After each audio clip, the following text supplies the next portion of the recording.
تین لوگ جب آپ کے سامنے بات کر رہے ہو تو انہیں مت روکیے، والدین، بچہ، غمزدہ انسان، کیونکہ ان کا دل بول رہا ہوتا ہے۔ جنت کے منتظر نہ رہو، بلکہ اپنے اعمال ایسے بنا لو کہ جنت بھی تمہاری منتظر ہو جائے۔ بہترین دنوں کے لیے برے دنوں سے لڑنا پڑتا ہے۔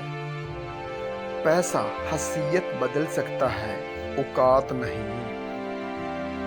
کسی انسان کی خوبی پہچانو اور اسے بیان کرو، لیکن اگر کسی کی خامی مل جائے تو یہاں تمہاری خوبی کا امتحان ہے۔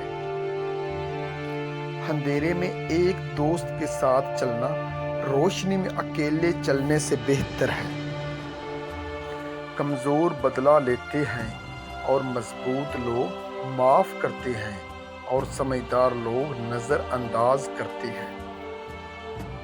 جب تمہیں خوشیاں ملنے لگیں تو تین چیزیں کبھی مت بھولنا: اللہ کو، اللہ کی مخلوق کو، اور اپنی اوقات کو۔